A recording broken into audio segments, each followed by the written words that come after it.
Glória a Deus, graça e paz do Senhor Jesus. Aos alunos de todo o Brasil, aos alunos de Portugal, aos alunos dos Estados Unidos da América. Ô, irmãos, que alegria estar novamente com você.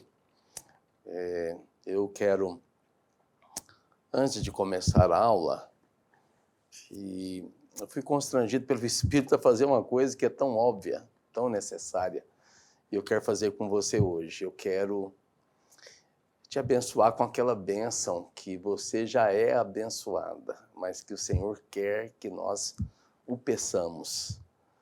Às vezes as pessoas perguntam por que nós precisamos de pedir se já somos abençoados.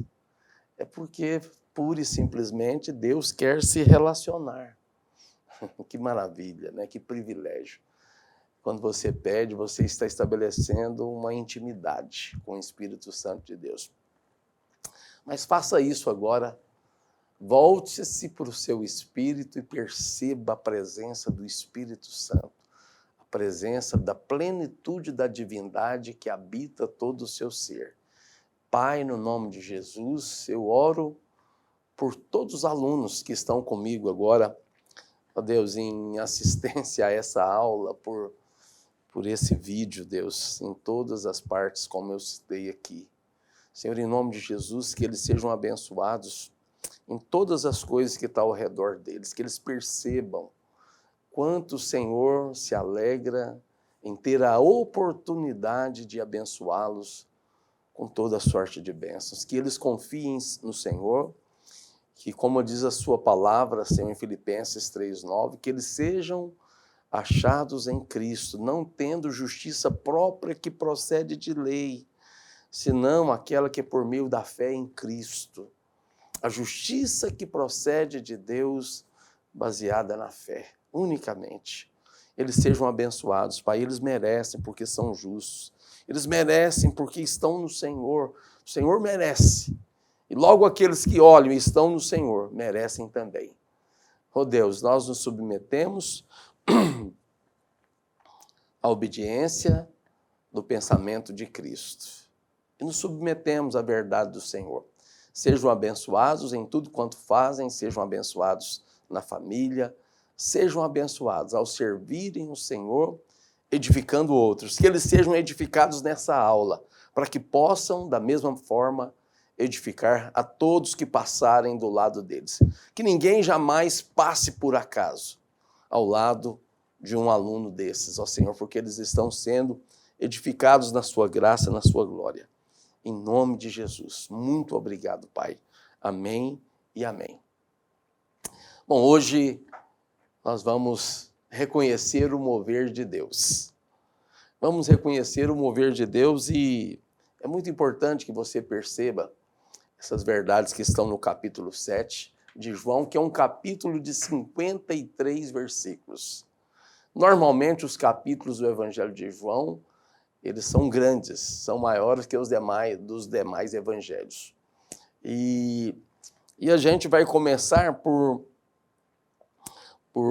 esse versículo, que é o versículo central, né? O versículo central do texto, que vai até o verso 36, que trata desse assunto de reconhecer o mover de Deus, é o versículo 24, que diz: não julgueis segundo a aparência, e sim pela reta justiça de Deus. Nós vamos entrar numa questão muito importante sobre essa questão da justiça. Às vezes nós entendemos de maneira errada, equivocada, que nós não devemos julgar. Mas o Senhor não está dizendo isso. O que o Senhor está dizendo é o seguinte: olha, ninguém julgue meramente segundo a aparência, mas julguem segundo a reta justiça. Pastor, qual que é a reta justiça? É a palavra de Deus, que, lançada como boa semente no seu coração, fecunda, germina, cresce, floresce e frutifica. E produz a reta justiça pelo Espírito Santo de Deus. A gente vai ver aí que Jesus está o tempo inteiro sendo julgado pelas pessoas que o cercavam. Agora, todos os julgamentos foram falsos. E eles nos trarão verdades sobre o reconhecimento do mover de Deus. Olha, eu falei nas primeiras aulas que o maior mover da história é o nascimento de Jesus. Porque o nascimento de Jesus é Deus se tornando homem. É Deus entrando pelo nascimento de mulher. Ele foi fecundado de maneira sobrenatural, no ventre de Maria. Entenda que sobrenaturalmente Jesus não foi gerado nem pelo óvulo de Maria, nem teve a interferência do espermatozoide de José. Foi obra do Espírito Santo, como o anjo disse que seria. Bom, e aí, o maior mover da história é Deus entrando de maneira sobrenatural pelo nascimento de mulher e se tornando homem. E aprendendo o que é ser homem através da humanidade que ele viveu, no viver diário. Deus aprendeu o que é ser homem sendo homem, lá nas terras áridas da Palestina, vivendo no meio de um povo difícil, de dura serviço. Mas o Senhor se submeteu a todas as leis, em nada ele errou. Ele foi perfeito na sua conduta, porque ele é Deus. E Jesus era o mover de Deus naqueles dias, mas Deus continua se movendo nos nossos, né? Agora, vamos colocar um ponto aqui. Cuidado com os seus preconceitos, cuidado com a religiosidade, porque muito facilmente, eu digo com verdade, muito facilmente a gente perde a percepção do mover de Deus por causa de coisas que nós criamos no nosso coração. São conceitos naturais, humanos, que não procedem da direção e sensibilidade do Espírito Santo. Então perceba, seja sensível ao Espírito. Jesus não nos proíbe de julgar, mas como eu disse, ele quer que nós julguemos com critérios verdadeiros, não com os critérios naturais e humanos. E aí a gente entra na primeira questão, o julgamento da motivação segundo a aparência. Interessante que a motivação dos próprios discípulos de Jesus, dos irmãos, eles queriam levar Jesus para os holofotes da fama. Você sabe que lá se eu não estiver enganado, mas a gente vai passar por isso, a gente vai compartilhar detalhadamente, mas no capítulo 11, especificamente, o capítulo 11, os gregos, eles estavam procurando a ocasião para falar com Jesus. Aí Filipe chegou para os demais discípulos e falou assim, olha, os gregos querem falar com Jesus. E chegou para Jesus e falou, os gregos querem falar com o Senhor. E eles, na expectativa de que o ensino de Jesus ganhasse o mundo, mas uma expectativa natural. É uma motivação da aparência e da projeção de uma celebridade, não do Filho de Deus que tira o pecado do mundo. Eles queriam que Jesus, eu vou repetir, que eles fossem para os holofotes de Jerusalém, que Jesus fosse para algum centro onde ele fosse projetado para o mundo inteiro.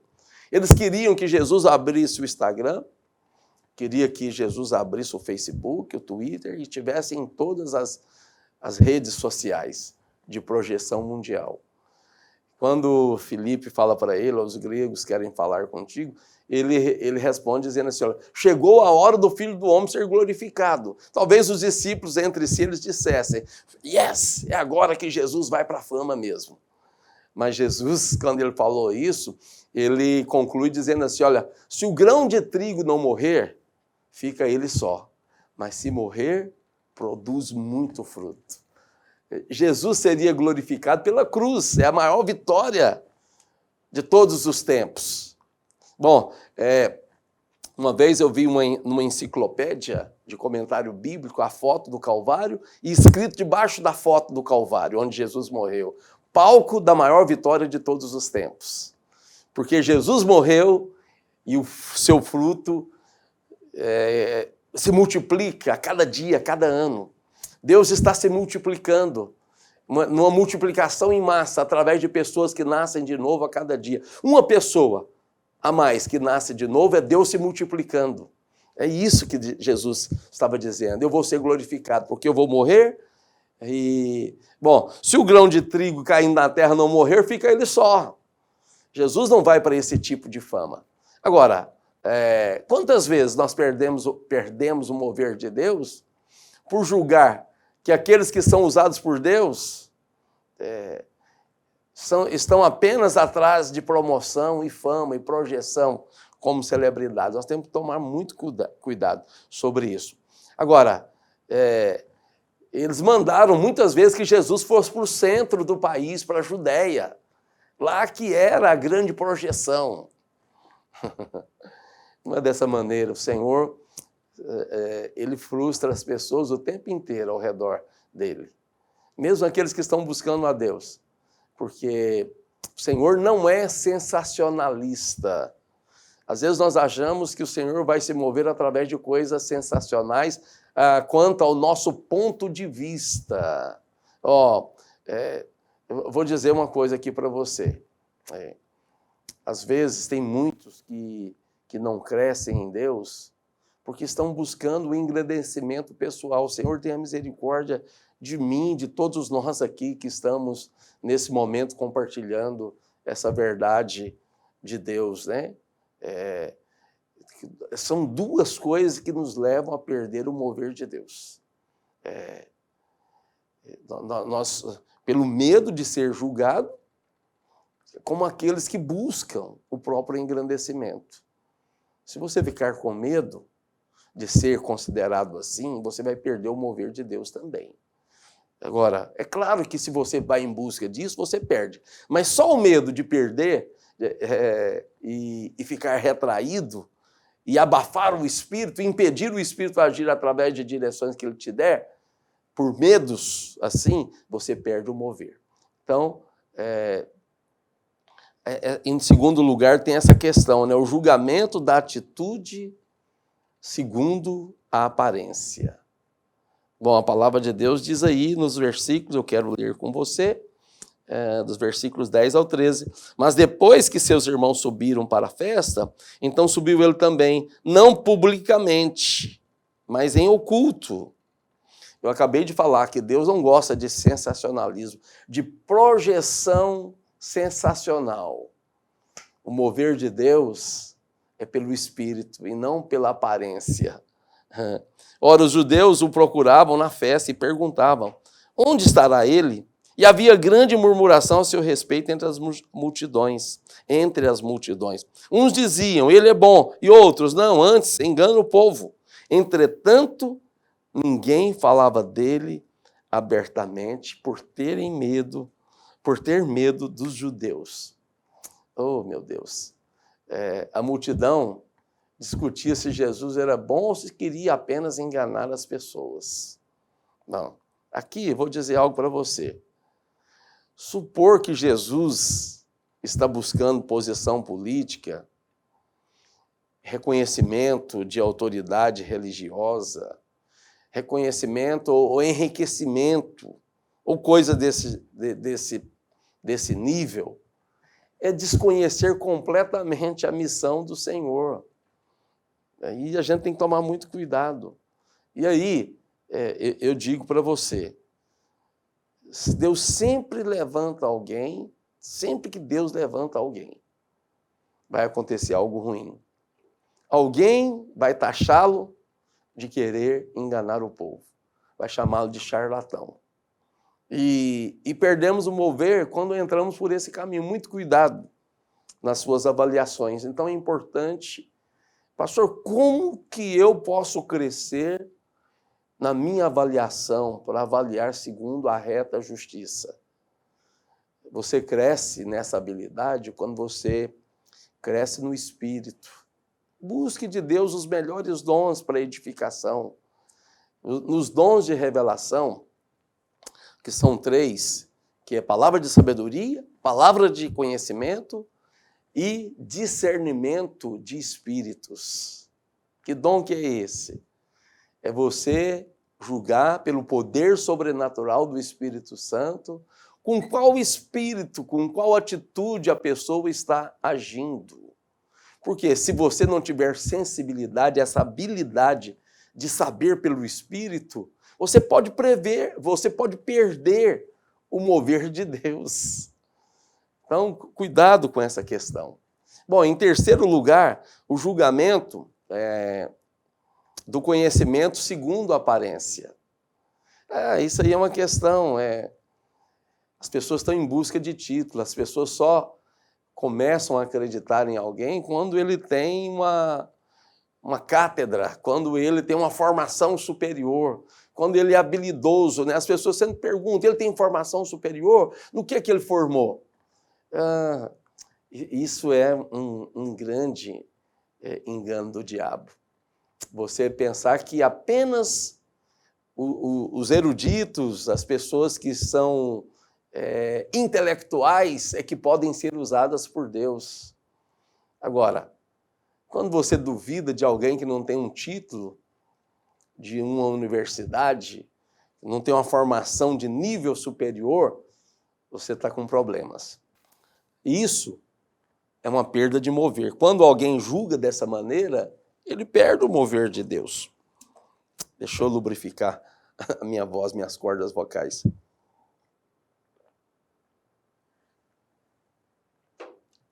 Bom, vou dizer algo para você muito importante. Nós não somos intelectuais.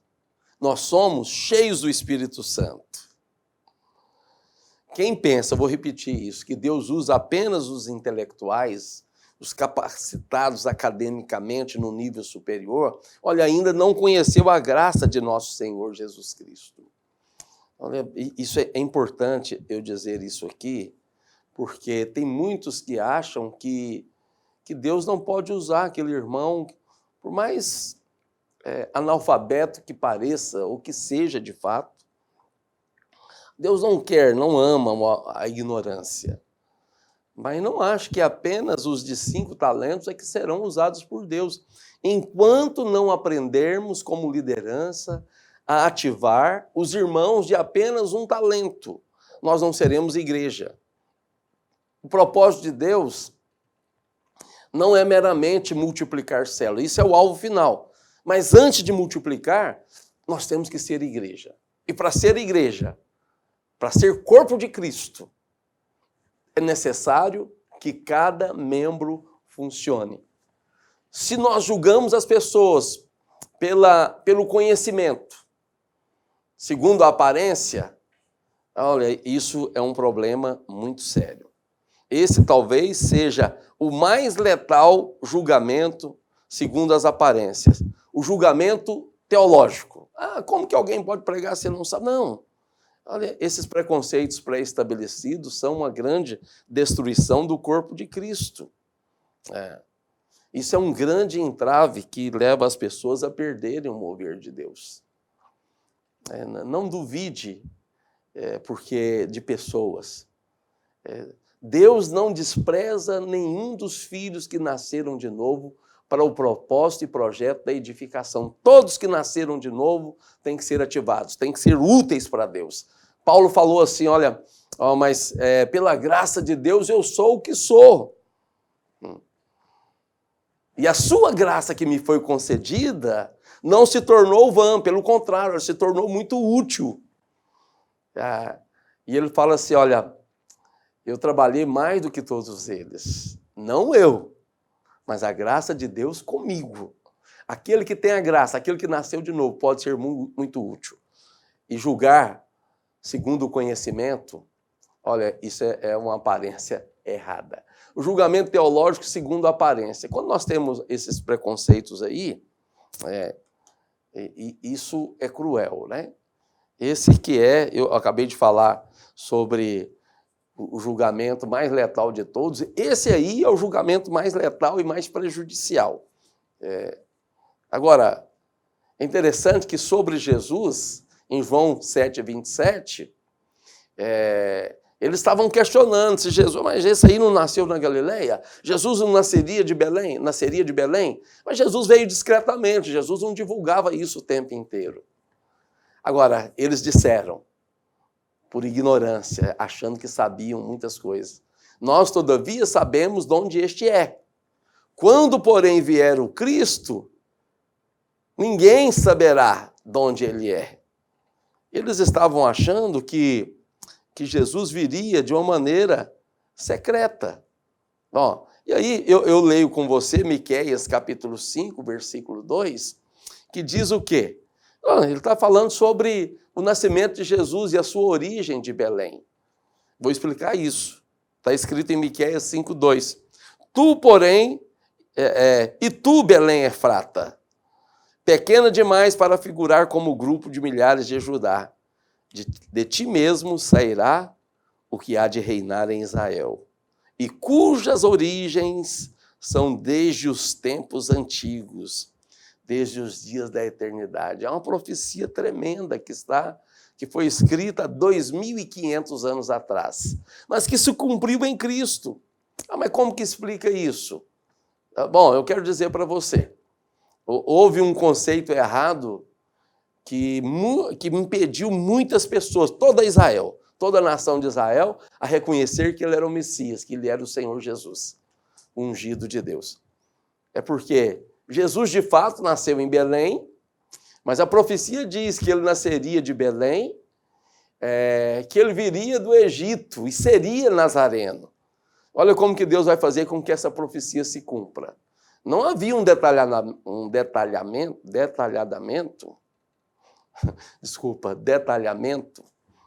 enrolou a língua aqui, eu falei a palavra errada. Mas olha só, o Senhor não deu detalhes que ele fugiria para o Egito para escapar da morte, da perseguição de Herodes, e depois que Herodes morreu, ele foi chamado de volta para Nazaré. E não houve uma explicação por que ele é nazareno. Porque ele cresceu em Nazaré. E a questão era, pode alguma coisa boa vir de Nazaré? Ou da Galileia? Galileia, por que os judeus diziam preconceituosamente contra a Galileia? Porque era chamado de Galileia das nações, era um povo misturado, um povo misto. Eram mestiços, literalmente. Outra coisa, o que piorava muito a situação daqueles que deveriam crer no Senhor Jesus. Porque Natanael perguntou, pode alguma coisa boa vir de Nazaré? Eu sei que hoje muitos estão questionando da sua origem. Talvez a sua origem seja pobre.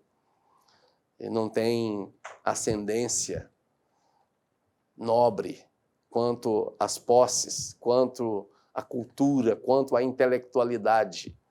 Jesus foi questionado sobre isso, porque Nazaré era uma cidade de muitas mães solteiras, de muitos filhos bastardos, devido ao quartel das guarnições romanas, um dos maiores, que estavam ali instalado na cidade, no município de Nazaré. E vinham mulheres da prostituição do mundo inteiro para ganhar a vida fácil com os soldados romanos. É por isso que Jesus foi questionado na a origem de sua paternidade. Ele era, sim, conforme o mundo, de origem de paternidade duvidosa, porque foi obra do Espírito Santo. E não houve antecedente. Nem depois dele se procedeu algo semelhante, porque foi algo sobrenatural, poderoso. Deus se tornando homem dessa maneira. Mas Jesus era Deus. E no meio... Por que Jesus quis crescer no meio daquele povo? Porque Deus quis se identificar com um homem, pior que fosse, com a cidade onde havia contra ela um preconceito terrível. Então nós precisamos ser cuidadosos para não perdermos algo de Deus por causa de um conceito bíblico errado e distorcido. E aí, você já observou como nós temos conceitos idealizados de como deve ser um mover de Deus, de como deve ser um homem ou uma mulher de Deus? E aí, eu chamo a sua atenção mais uma vez. Não perca o mover de Deus por avaliar de maneira distorcida os conceitos bíblicos. Porque muitos, de maneira convicta, assim, com a convicção absoluta sobre algo, que ele está interpretando errado. Nós temos que ser muito cuidadosos antes de pronunciarmos julgamento a respeito de mover, a respeito de pessoas que estão sendo usadas por Deus. Seja muito cuidadoso. Você está sendo treinado para ter essa habilidade de julgar segundo a reta justiça e reconhecer o mover de Deus em pessoas, em circunstâncias, em igrejas, em dias e em tempos definidos e determinados pelo Senhor. A posição social. Tem muito julgamento da posição social segundo a aparência. Eu acabei me adiantando. Eu falei sobre isso aí, que Jesus foi julgado por ser galileu, ainda que ele fosse de Belém da Judéia, mas não sabiam porque ele cresceu na Galileia e tinha um sotaque de galileu carregado. Bom, isso é chamado de preconceito social. Agora, nos faz lembrar da palavra de Natanael, que está lá em João 1,46. Pode algo bom vir da Galileia ou de Nazaré, especificamente? Um preconceito pesado contra Jesus. Agora, Deus se move através de pessoas simples. E Deus se move através de pessoas marginalizadas e discriminadas. E nós temos que ter muito cuidado. Porque às vezes nós achamos que Deus, se alguém é socialmente pequeno, se alguém é marginalizado, porque ele não é abençoado por Deus. Então, cuidado para você não julgar isso, porque esse preconceito social leva muitas pessoas a tropeçarem. Eu orei no início dessa aula, Senhor, não nos permita tropeçar em pedras. Nos guarda, de tropeçar em questões que não deveríamos tropeçar. Temos que ser aprovados diante de Deus. Agora, vou dizer algo para vocês. Existe um princípio espiritual muito forte aqui, a respeito das coisas do Senhor. A aparência natural daquilo que é de Deus nunca parecerá bom, nunca parecerá apropriado. Já percebeu isso? Às vezes aquilo que você menos quer, aquilo é o mover de Deus. Porque quando nós dizemos que a cruz de Deus é a nossa vontade, isso é fazendo uma alusão àquilo que Jesus falou lá no Getsêmani. Senhor, não a minha vontade, mas a sua. Qual que era a vontade de Deus? A cruz.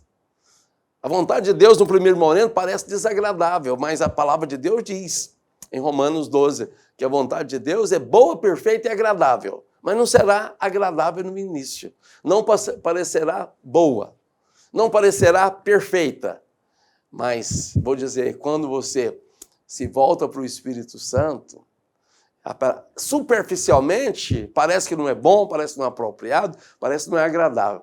Mas vai fluir quando você se prostra diante da vontade de Deus, no interior vai ser algo maravilhoso. E Jesus, sim, ele era um causador de problemas. Ele provocava divisões entre o povo e por aí ia. Agora, hoje, aqueles que estão no mover de Deus também vão provocar muitas controvérsias. Você sabe que a graça, o evangelho genuíno da graça de nosso Senhor Jesus Cristo, que o pastor Aloísio decidiu pregar definitivamente a respeito disso, do evangelho genuíno, tem causado controvérsias em muitos lugares. Um irmão do interior do estado de Goiás, ele é de uma igreja evangélica tradicional, e ele resolveu ouvir o pastor Aloísio e replicar aquilo que ele tem acesso e distribuir as pregações do pastor Aloísio no meio de irmãos de igrejas evangélicas tradicionais. Olha, tem causado muitas e muitas controvérsias. Porque, olha, irmãos, quando nós dizemos de maneira firme, mostramos na Bíblia que uma vez salvo, salvo para sempre, isso é tido em muitas igrejas, na maior parte das igrejas, como heresia. Quando a gente tenta explicar João 10, 28, olha, eu lhes dou a vida eterna, as minhas ovelhas me seguem, elas conhecem a minha voz. Eu lhes dou a vida eterna e jamais perecerão, e ninguém jamais as arrebatará da mão do meu Pai. Você sabe que isso causa muitas discussões? Tanto Jesus como cada um dos apóstolos. E milhões de irmãos durante a história têm morrido por pregar essa verdade. Isso causa controvérsia. Então, a pregação do evangelho verdadeiro vai provocar problemas, discussões. Jesus falou assim, olha, eu não vim trazer paz, eu vim trazer espada. É porque o Senhor estava falando, quando alguém conhecesse o evangelho de verdade, ele ia causar problemas, ele ia atrair antagonismo, ia atrair inimizade no meio da própria família, no meio dos colegas de trabalho e aí por diante. Agora, a palavra de Deus diz que Jesus veio como raiz de uma terra seca, não tendo aparência nem formosura, era desprezado e o mais rejeitado entre os homens. Ele nasceu em Belém, porém apareceu como Galileu, de Nazaré, nazareno. Isso é um problema. Agora, ele era da Judéia, mas aprendeu o sotaque da Galileia. Era descendente de Davi, era nobre, mas nasceu na cidade mais desprezível de Israel. Nasceu em Nazaré, mas se tornou, mas a presença desse ilustre do Senhor Jesus, do Messias, do ungido, do próprio Deus ali, tornou a cidade eterna. Nazaré será reconhecida como aquela que acolheu o Filho de Deus. Isso é impressionante, né? Agora, é importante que nós não reconheçamos ninguém segundo a carne. Você vai ver que 2 Coríntios 5,16 diz assim que nós, daqui por diante, a ninguém conhecemos segundo a carne. E se antes conhecemos Cristo segundo a carne, já agora não o conhecemos desse modo. Nós conhecemos Ele segundo o Espírito. Nós temos uma revelação sobrenatural. Agora, faça isso, né? Foca o seu coração naquilo que merece foco. É no Espírito. Veja, segundo o Espírito. Peça ao Espírito para abrir os seus olhos.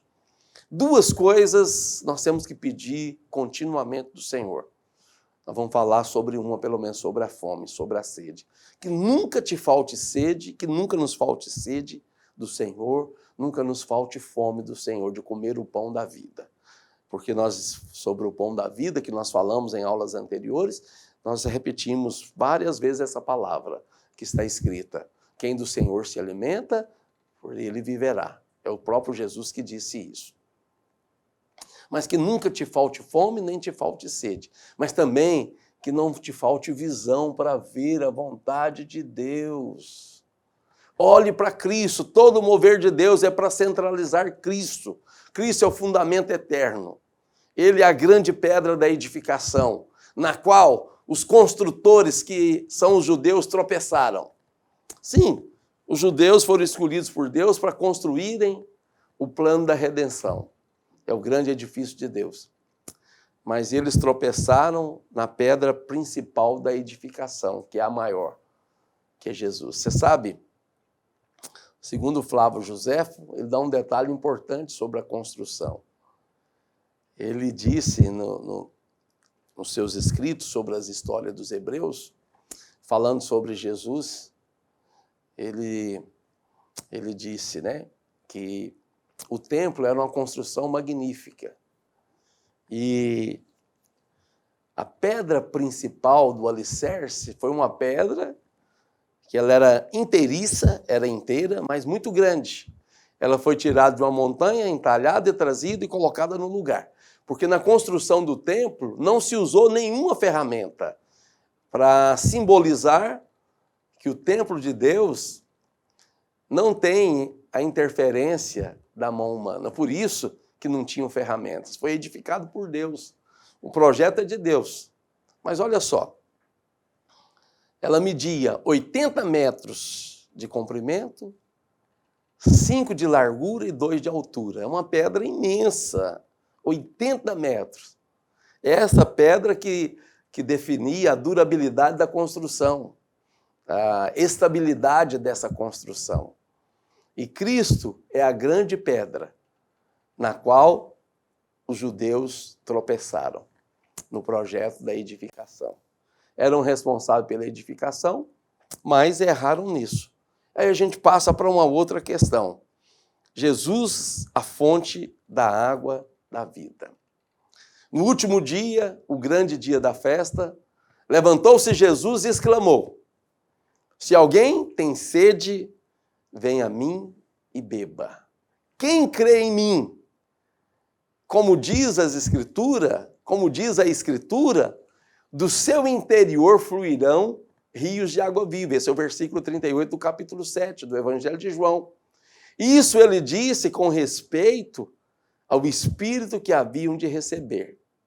Os que nele crescem, pois o Espírito até aquele momento não fora dado, porque Jesus não havia sido ainda glorificado. Olha como a revelação é progressiva. Até ali, nem o próprio Jesus havia ensinado sobre o Espírito Santo. Porque o Senhor faz tudo na ocasião correta, no tempo certo, né? Agora, o beber da palavra de Deus. No capítulo 6 de João, nós vemos o pão vivo. No capítulo 7, nós encontramos a água viva. Em Êxodo 17, nós vimos lá o maná. E no 18, encontramos a água saindo da rocha. Olha a repetição. Lá era um tipo, aqui é a realidade. Em Gênesis, nós temos a árvore da vida e o rio fluindo. Em Apocalipse 22, nós temos as mesmas coisas. Agora, na realidade, o rio fluindo do trono e a árvore da vida plantada às margens do rio. Ok? Isso é muito importante para a gente crescer no conhecimento, na revelação de nosso Senhor Jesus Cristo. Essa questão do beber da palavra do Senhor. Nós temos que observar algo muito importante, que o pão da vida está sempre associado à água da vida. Agora, o pão que nós recebemos do céu, que é o Senhor Jesus, ele falou assim, olha, eu sou o pão vivo que desceu do céu. Agora, logo após recebermos o pão do céu, o rio da água da vida começa a fluir de nós. Lá em Apocalipse, o rio flui do trono. Interessante isso. Esse rio que é o rio do Espírito Santo, como que eu posso fazer esse rio fluir de mim? Tem uma aplicação muito importante aqui, que você tem que observar. O trono fala do governo de Deus, do senhorio de Cristo. Quando esse trono estiver estabelecido no seu coração, no seu espírito, o rio vai fluir. Ou seja, quando você se prostrar diante do Senhor e disser, Senhor, assume o governo da minha vida, assume a direção, assume o senhorio. O Senhor é Rei dos Reis, Senhor dos Senhores. Eu quero que o Senhor seja Salvador e Senhor da minha vida. Estabelece o teu trono na minha vida, governa a minha vida. Quando você fizer isso, você vai perceber o poder de Deus fluindo de maneira sobrenatural. Isso é o fluir do rio de Deus na sua vida e na minha vida.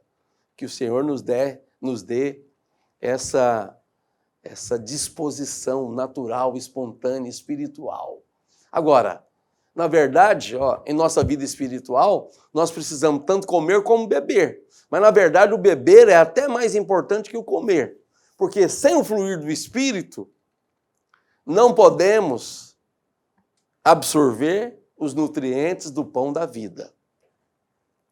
Você sabia que você pode até comer muitas frutas. Você pode até comer comidas saudáveis como castanhas, né, nozes e outras comidas que são, por exemplo, você comer folhas. É muito saudável comer folhas. Tem muita fibra, né? A couve possui nutrientes tremendos que são muito saudáveis ao nosso corpo. Mas para que o seu organismo absorva os nutrientes dos alimentos, é necessário que você tenha uma dieta líquida muito bem servida. 70% do nosso corpo é água. E a água, na verdade, é o grande combustível que funciona a máquina do metabolismo do corpo humano. Então, dessa maneira, você entende o quanto é importante você receber do Espírito. Porque quando você está cheio do Espírito, você percebe Cristo, você percebe o Pai.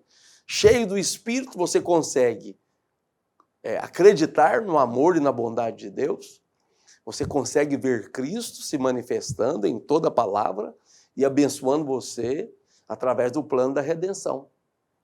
Agora, em João 19, versículo 34, o sangue de Jesus fluiu do seu lado, quando ele foi furado por uma lança. Agora, fluiu o sangue e depois a água. Então, quer dizer o seguinte, primeiramente, você é redimido do pecado. Depois, você recebe o Espírito. E o dinamismo da redenção se torna algo poderoso na sua vida, porque você se torna uma nova criação. Agora, isso é tremendo, é poderoso. Bom, o nosso crescimento espiritual, irmãos, falando sobre como beber do Senhor, depende completamente de aprendermos a comer e beber do Senhor. E aqui eu quero compartilhar com você agora 5 princípios para que você beba do Senhor de maneira correta. Eu já falei sobre isso. Eu tenho que ter sede, sabe? O versículo 37 diz: no último dia, o grande dia da festa, levantou-se Jesus e exclamou: se alguém tem sede, vem a mim e beba. Oh, quando a nossa fome e a nossa sede se acabam, olha, tem que observar, porque você está doente espiritualmente. Esse é um problema de muitos cristãos hoje. Não tem sede do Senhor. E por não ter sede, eles não bebem. Quando não tem fome, não come. Oh, Deus poderoso.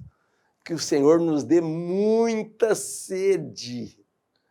Você sabe que a sede, por um lado, se não houver... Eu vou dizer algo para você. Se não tem sede, não tem fome, não tem prazer no beber e no comer. Então não haverá obra de Deus, não haverá paixão. Romanos capítulo 12, versículo 11 diz assim, olha, sede fervorosos de espírito, servindo ao Senhor. Ou seja, seja apaixonado, seja intenso, seja faminto pela vontade de Deus. Lembra de Jesus com a mulher samaritana? Quando os discípulos chegaram para dar comida para ele, ele falou assim, olha, eu não quero essa comida, eu estou parafraseando, né? Ele falou, é como se ele dissesse, eu não quero essa comida. A comida que eu tenho para comer aqui, que vocês não conhecem, é que eu fui fazer a vontade do meu Pai. Nada me satisfaz mais. Nada pode ser um alimento tão gostoso e uma bebida tão saborosa que cause tanto prazer e deleite e que me sacia tanto quanto fazer a vontade de Deus. É o que o Senhor está dizendo para nós nas entrelinhas da sua revelação para conosco, né? Agora, a pessoa que não come, ela se torna com a face anêmica, de má aparência. É como criança que não quer comer, mas é forçada pela mãe. Agora, claramente a criança demonstra insatisfação ao comer a comida que ela não quer comer. Olha, se você está fazendo esse seminário aqui, está me ouvindo com prazer, haverá alegria no seu coração. E essa alegria é uma grande chave. Alegria é uma grande chave para você se relacionar com Deus. Faça tudo que você tem que fazer com muito prazer. Alegria, ela é a chave que atrai a presença de Deus. Se você faz a obra de Deus com prazer, com gozo, pode ter certeza, né? Que todos tenhamos essa face na qual brilha um prazer intenso quando você está diante do Senhor, quando você faz a obra do Senhor. Agora, a segunda coisa, eu tenho que me achegar ao Senhor. No último dia, o grande dia da festa, levantou-se Jesus e exclamou: se alguém tem sede, vem a mim e beba. Esse é um princípio básico da vida. Olha, quem sou eu? Vou dizer uma coisa. Quem nos enche do Espírito, você fica pensando que é o Espírito que te enche. Eu é que me encho do Espírito. Agora, independente da minha vontade. O Senhor está dizendo, você que tem que beber do Espírito. A ordem bíblica é, encha-se do Espírito. Lá em Efésios 5, a partir do versículo 18, está escrito, olha, não se embriague com vinho, no qual há devassidão, dissolução, mas embriague-se. A única coisa que você deve fazer sem limites é encher-se do Espírito. Tudo é com moderação, mas o encher-se do Espírito não tem limites. E o enchei-vos, olha o sujeito oculto aí, é você que se enche do Espírito. É você que sai, como as virgens nécias, da parábola de Mateus 25, do 1 ao 13, é você que sai para comprar, para não faltar o azeite. Agora, se eu me achegar constantemente a Deus, eu verei a fonte jorrar dentro de mim para a vida eterna, porque tudo que sair de mim vai abençoar quem estiver ao meu redor. Tudo que sair de mim vai fluir graça, vai fluir o poder de Deus. Encha-se do Espírito, falando, cantando, alegrando-se com ações de graça, você enche do Espírito. O confessar a palavra, você enche do Espírito. O proclamar a salvação de Deus enche do Espírito. O orar enche do Espírito. O sujeitar em temor, no temor de Cristo uns aos outros. Isso é o respeito mútuo para aqueles que são ungidos, que estão ao nosso redor. Olha, certamente não é superior a nós em autoridade, em posição e em função. Nós temos que ter essa atitude de reconhecer pessoas ungidas ao nosso redor. Bom, eu estou falando sobre o enchimento do Espírito, mas estou falando aqui basicamente de se aproximar-se de Deus para se encher dele. Jesus convidou, se alguém tem sede, vem a mim e beba. Só bebeu quem se dirigiu, quem deu passos na direção do Senhor. Hoje você está aqui me ouvindo porque você está procurando andar na direção do Senhor. E eu profetizo que hoje você vai sair daqui muito mais cheio do Espírito, pode ter certeza. Muito mais sensível a Deus, muito mais faminto, muito mais sedento. E com olhos que vão enxergar Deus nas coisas, que não vai se equivocar e não vai praticar julgamentos errados. Ok? Que o Senhor te abençoe ricamente dessa maneira, então. Agora, avançando, para a gente encerrar. Eu tenho que pedir ao Senhor. Essa é uma maneira correta de você se encher do Espírito, pedindo.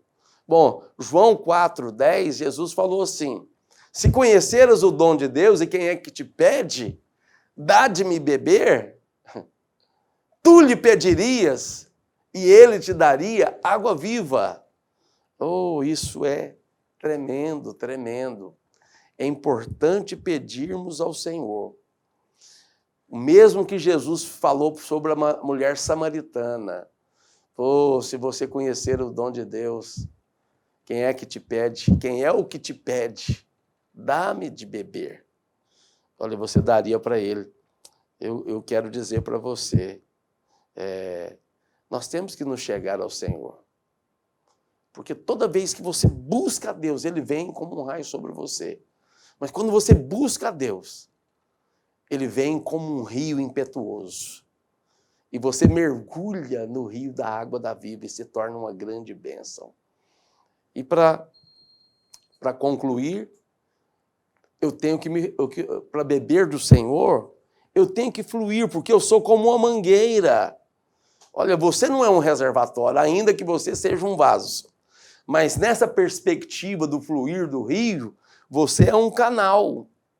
Você é um leito pelo qual Deus flui. O rio de Deus flui. E nós somos como uma mangueira. Se nós fecharmos a torneira, geralmente as torneiras têm um bico na ponta, um aspersor ali. E ele pode ser bloqueado. O propósito dele é você manter a torneira ligada, mas a água não fluir. não fluir. Para você usar aquele bico que tem um gatilho, e quando você aciona o gatilho, a água flui. É muito prático, né? E nós somos como essa mangueira. Se também fecharmos a torneira, ou o bico, aspersor, a água para de fluir, deixa de entrar. À medida que a água sai ali no bico, é à medida que a água entra na mangueira. Para que a água continue entrando, nós precisamos deixar a água fluir. A falta do fluir faz com que o nosso beber não tenha qualquer sentido. Se você não flui, ou seja, se você não compartilha aquilo que você recebe, você vai ficar inflado. Está me entendendo? Muitos, escute isso, muitos, você sabe que quem come muito e não consome caloria acaba se tornando obeso?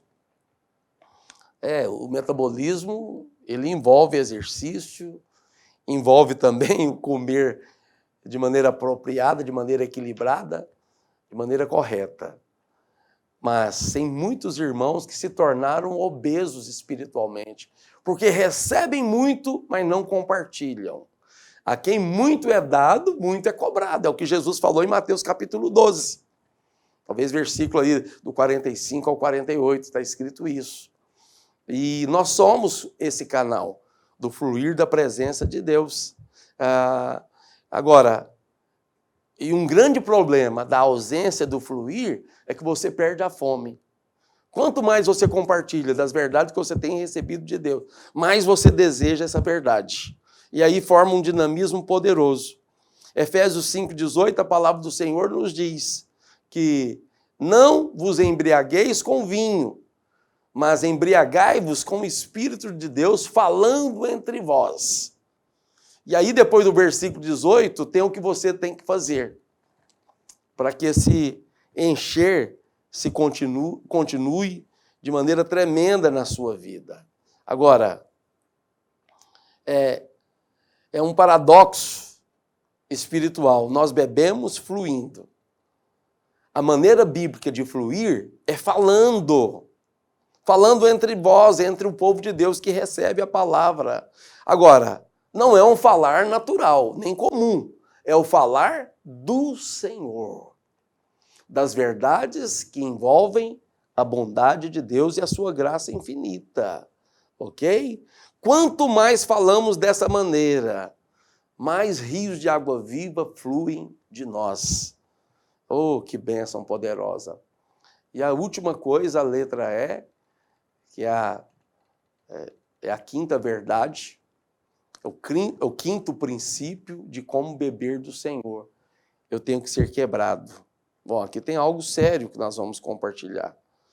É uma experiência que, de todos nós, quando nós estamos com o coração quebrantado, fluímos muito mais no Senhor, a nossa oração ela é mais sensível, a oração flui mais, o louvor flui mais, a palavra flui mais da nossa boca. Quando nós vamos compartilhar, e pelo quebrantamento, nós destilamos mais o Espírito de Deus, nós destilamos mais a água viva que flui, nós destilamos mais o óleo da presença do Senhor.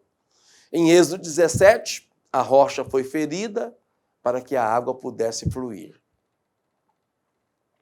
E a nossa alma é esse invólucro, é esse recipiente que cerca o nosso espírito. O nosso espírito está dentro da nossa alma. Agora, para que a vida de Deus possa fluir, o nosso espírito precisa ser quebrantado, a nossa alma precisa ser quebrantada. Precisa ser quebrada literalmente, né? E a palavra de Deus diz essa verdade poderosa de que perto está o Senhor dos que têm um espírito, que têm um coração quebrantado e salva os de espírito oprimido. Outra parte diz que Deus não resiste a um coração quebrantado e a um espírito contrito. É a mesma verdade, falada de duas maneiras diferentes.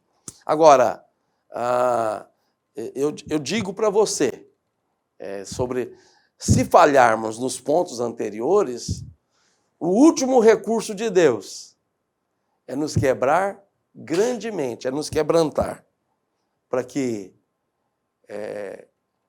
o Senhor possa produzir sede, para que você possa buscar Deus de todo o seu coração. Já viu aquela réplica, aquela clichê que diz que Deus sabe fazer um crente orar? Deus vai quebrantar aqueles que estão insensíveis ao Senhor. E a gente falou sobre eu tenho que ter sede, eu tenho que me achegar ao Senhor, me aproximar dEle, eu tenho que pedir ao Senhor. Essa atitude de pedir é humildade. Nós temos que pedir e nós temos que fluir de Deus. E o fluir é você falar, é você usar o que você tem recebido. E à medida que você usa a palavra que está sendo semeada no seu coração aqui no seminário, olha, você se enche do Espírito. O ouvir enche. Mas para que você continue sendo cheio diariamente, você tem que falar. E por fim, o quebrantamento de Deus. Quando você for quebrantado por Deus, você buscará. Você será levado e conduzido por Deus à presença do Senhor. E o legítimo reavivamento é uma questão de fluir do Senhor. Assim, dessa maneira, eu encerro aqui essa aula com muita alegria por estar ministrando ao seu coração. Eu espero que você se torne cada dia mais faminto e mais sedento pelo Senhor. Você receberá e você será um canal pelo qual passará e fluirá um rio de água viva. Seja essa fonte. E você será essa fonte quando você fluir, quando você compartilhar o que você tem recebido. Quanto mais você compartilha, mais rio de água viva flui de você. E por onde esse rio passa, tudo se transforma, tudo cresce, tudo é abençoado, tudo prospera. Vale a pena. Em nome de Jesus. Um grande abraço, Deus abençoe ricamente e até a nossa próxima aula. Amém.